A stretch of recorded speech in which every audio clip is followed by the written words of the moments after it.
If you've been thinking about selling on Takealot, but you've had a couple of unanswered questions, then this video is for you. In this video, I will be answering some of the frequently asked questions about selling on Takealot, as well as sharing a couple of helpful details or little tidbits of information to help you on your journey to becoming a Takealot seller. Just an FYI, I have a playlist of videos showing you with tutorials and just information videos telling you how to start selling on Takealot step by step. So do check that out on the channel. But otherwise, let's get into it. So any South African resident with an ID or a passport, a valid ID or passport, can sell on Takealot. You can apply or register to sell on Takealot.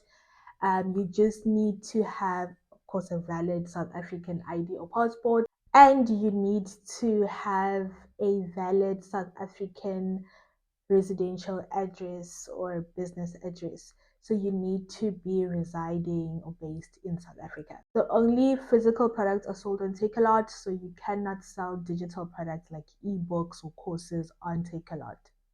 But you can sell physical books. You can apply to sell on Takealot as an individual or as a business.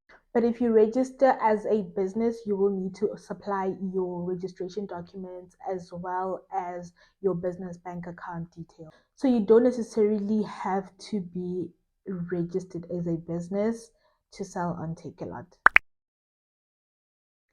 So you can apply to sell on Takealot even if you are not immediately ready to sell. So say you want to start applying and doing the onboarding and everything, but you don't have your product yet, or you are yet to order your product, or you have your product but you're just not ready right now to sell, you can apply to sell and do the onboarding and everything. So when you do apply and do the onboarding and everything, you can do all that. Just don't add product, because once you add product and have your first shipment, or rather, yeah, once you add product, you will be liable for the monthly seller subscription fee of 400 Rand. So just go through the whole process and just don't add products yet. So even if you when you applied, you said you want to sell ring lights, you can change even before you finish your whole onboarding process. When you add products, you can add totally different products to what you stated you want to sell when you applied.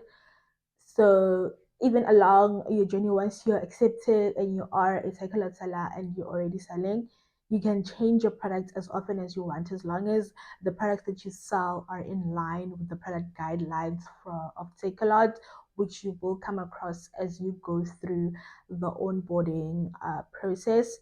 So as long as your product meets the product guidelines and it doesn't go against it, then you can change product, or you can sell completely different products. You can sell lip gloss as well as a keyboard, so you don't have to necessarily stay within a certain niche or sell a specific type of product at all times. You can change as you go, as you wish, as long as you adhere to the product guidelines from Takealot. So Takealot does not do drop shipping, meaning that you can't not have a product with you and then someone places an order and you place an order from your supplier and your supplier delivers to the customer. That is not going to work on Takealot, because they need you to send your products to the DCs and then they will send the product to the customer. So if you are selling on lead time, meaning that your product on the Takealot website, it shows that your product is available within 5 to 7 working days, 2 to 3 working days, or whatever. So where there is a specific time period of availability for your product, that is selling on lead time. So if you're selling on lead time, it means that every single time somebody places an order, you send that unit of your product to the Takealot DC, the relevant Takealot DC. So if the order is coming from someone in Gauteng, then the product would need to go to the Joburg DC. If it's coming from someone in Cape Town, then your product would need to be sent to the Cape Town DC within that specified period of time. So you will need to actually have the product with you because they are very strict on their timelines and they're very strict on the customer service they're providing. So you need to also make sure that you have your products with you. You can take the if you want to take the risk and have a product at a supplier and you want to have the supplier shipped to the Takealot DC, that's a risk that you're going to take because you won't be using Takealot's preferred couriers and you won't be, your supplier won't package the product correctly and all that. They won't have the barcodes, they won't have the correct labels that you need to put on your products to ship to the DC. So it's just not gonna work. So don't try it, don't do it. I don't care what anybody says. I know there are people who always have ways around these things. Do not listen. Takealot has rules. Make sure that you follow those rules. So do not even think about drop shipping if you want to think about selling on Takealot. Have your product with you, and it's up to you if you want to send a couple of units to each Takealot DC so that if somebody places an order, the product is already at their warehouse. But if you don't want to do that, then you can keep it with you. Just keep in mind that you will pay the shipping cost every single time you need to send one unit of that product to the DC. So it's not really worth it. Rather send, unless you're selling really huge items, then it makes sense. So if you don't have a Takealot warehouse near you, it's okay. So you can send, I would advise you to send your products in, send a couple of units to each DC, so to the Joburg warehouse as well as to the Cape Town warehouse, so that I think you have to send 65% of your product to, so if you have like 100 units of the product, you need to send 65% to the Joburg warehouse and 35% to the Cape Town warehouse. I could be wrong, but it is on the onboarding. If you go through the onboarding, you will see the proper details, the correct details under the shipment section. So yeah, you will need to, I'd say, send a couple of products or units of your product to the warehouses so that it is there ready. When somebody places an order, they just need to pack it and ship it to the customer. That way you only pay the shipping cost for that 100 units or that 50 units or whatever. um, so that is how what I advise you to do. But even if you choose not to do that, say you're selling a big item that would cost you money to, in storage fees if you were keeping it at the Takealot warehouse, then keep it with you. And every time you place an order, use the preferred couriers. There are preferred couriers that will get your product to the Takealot warehouse, and they already know how the process, how Takealot or how the Takealot delivery process and collection process works and all that. So yeah, you can check the preferred couriers under the shipment section of the onboarding. They have all the information for the preferred couriers that they use and all that stuff and how to contact them and stuff like that. So just check that out. So when you are ready to ship your product to the Takealot warehouse, firstly you will need to check out the shipment section of the onboarding process. Check out the shipment section. There is the Google Doc that has the names and contact details of the Takealot preferred couriers. Choose the one that you prefer, and then you need to contact them and create an account and let them know that you are a Takealot seller. And then because they have special rates for Takealot sellers or for those type of shipments, right? Then you'll need to create an account, and then when you've added your product on your Takealot dashboard or account, then you will create a shipment. I haven't made that video yet, but I will soon. So you will create a shipment, and then you'll select the courier that you're going to use, and then you're also going to create the shipment with your or log the shipment with your preferred courier. Once you've created the shipment, you'll need to print your labels. You need to make sure you have your 45 up and your 6 up labels that you can get on the Takealot website. And then you will stick those. So one needs to go onto your product packaging, and then the other one needs to go onto the box that you're using to courier to the Takealot warehouse. And then the courier will come and collect on the stated date, or on the date that you agreed on the date that you entered when you created your shipment or created your label. And then they will collect it from you and then take it to the Takealot DC. There is a shipment thingy about paper thingy document that you need to print, but the proper details are on the Takealot onboarding under the shipment section, so you will know what paper I'm talking about. There's a paper thingy that you'll need to print as well, and the courier will need to have that. And yeah, they will take it to the Takealot DC. They know where they need to go, how they need to deliver the product, and all that. Once it's at the Takealot DC and it's been received and checked, then it will show on your where you created your shipments that you know that it's done and all that.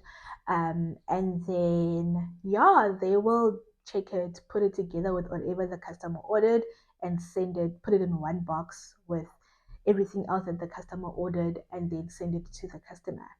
So that is kind of how it works, or how you ship your product to the Takealot DC. And if you live close to the Takealot warehouses, whether in Joburg or Cape Town, then you can deliver the product yourself.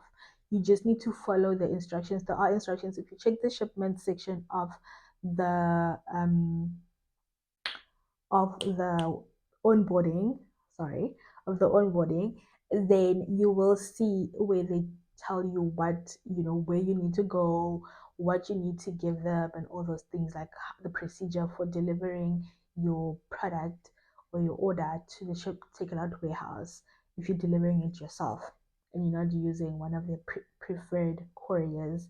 You'll also mention that on your when you book your shipment, you'll also mention that you are delivering it yourself. There is an option. So take note of that. So Takealot and Superbalist and Mr. Delivery, they fall under the same group of companies. However, they're not the same company. So yes, sometimes the driver who delivers Mr. Delivery might be wearing a Takealot jacket and whatnot, but Takealot and Superbalist are two different companies. So whatever you list on Takealot will not be automatically available on Superbalist. On Superbalist, they have their own way of sourcing suppliers or sourcing sellers, or sort of inviting sellers onto their platform, onboarding clients onto their platform. It's not as open as Takealot, so you can't just go and apply to sell and whatnot. Sometimes they will invite you if, like, you have a brand, a reputable brand, or a brand that seems to be reputable. It could be an upcoming brand or an established brand, but it has to look reputable, and you have to have an existing customer base and all that to sell on Superbalist. Whereas on Takealot, anybody can apply to sell as long as you meet the requirements, go through the onboarding, and your product is approved and all that, and you continue to follow the rules and the instructions and requirements that Takealot has for the sellers, then you're good. You'll be able to sell at Takealot. So your clothing, if you sell clothing or accessories, they will only be available on Takealot, not on Superbalist as well, because it's not the same company. It's two separate companies under one group of companies. So you can only sell products from established or well-known brands if you have permission to sell those products, or if you are an authorized seller or distributor. If you are not registered, authorized or registered reseller or distributor of that brand, and you are caught selling their products on Takealot, Takealot will, one, suspend your account and withhold your money. Secondly, they will report you to the brand in question, and if the brand will decide how they want to do things. Sometimes they might need to take the money that you have in your seller account and pay it to the brand if the brand requests that. But yeah, don't do it. If you are not an authorized reseller of a certain brand, then don't sell it. If it's not something that is openly or easily something that you can easily buy in bulk or buy wholesale, then don't buy it. Don't go and buy a fake, or don't go and get it somewhere because somebody you know works in the factory and they can get you the product cheap or whatever. Sell only what you can buy wholesale on like Alibaba or even locally from local wholesalers and stuff like that. Um, but try stay away from brands unless you are authorized to sell that brand. And by the way, the compliance team will be in contact to request that you send them proof that you are an authorized seller if you list a product, an Adidas shoe or a Nike shoe, whereas they are going, if you are not Nike itself, they will request that you send them proof that you are an authorized reseller or distributor of that product. So be careful. So there are about, I think, four costs. Well, official, unofficial, four costs associated with selling on Takealot. Well, it's more than four. Let's say five if we add the courier fees. But there are four costs associated with selling on Takealot. The first one is the Takealot seller subscription fee. That is 400 Rand per month. So you will be liable to pay that once your products become buyable. So even if you add one product, once it becomes buyable, meaning that it is listed on the Takealot website and people can buy it, then you will be liable for the 400 Rand monthly subscription fee at the near the end or beginning of the month. So this fee is deducted from your seller account if you've made sales. If you haven't made sales in your seller account or you don't have enough money in your seller account, then it will be deducted from your bank account, the bank account that you entered when you did your whole registration and onboarding process thing. They will deduct from that bank account. Next, you have your success fees. These are your overall transaction fees and for customer service and all that. So basically, the fees for you to be able to sell your products, so you to be able to access Takealot's customer base, Takealot's platform, and for them to provide customer service to the people who will be buying your products or who will likely buy your products. And then you have fulfillment fees. These are the fees for Takealot to package your product with their in their packaging and ship the product to the customer. So these are called fulfillment fees. These are the success fees and fulfillment fees are a percentage of each sale, and there is a percentage the percentages are based on the category that your product is in. And then you have storage fees. These are not pay these are fees to keep your product at the Takealot warehouse. So if your product stays at the Takealot warehouse for longer than 35 days, you will need to pay storage fees.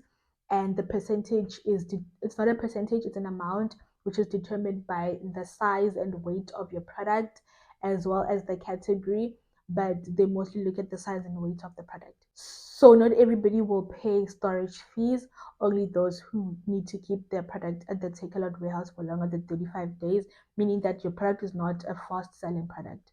So it stays at the Takealot warehouse, it sits at the Takealot warehouse for longer than 35 days. Another cost you need to take into account is the cost of shipping your products, to the Takealot warehouses.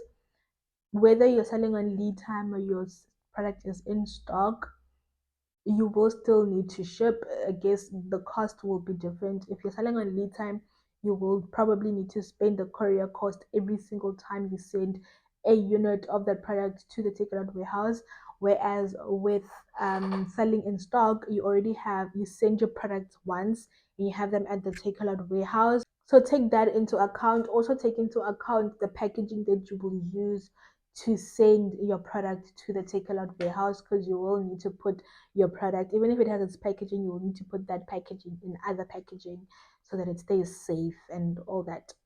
So take those costs into account if you're planning on selling on Takealot. If you have any more questions about how to sell on Takealot or anything related to selling on Takealot after watching this video or after watching any of the videos in the Takealot playlist, then please leave a comment in any of the videos. I always answer, or you can send me a DM either on TikTok or on Instagram or Facebook.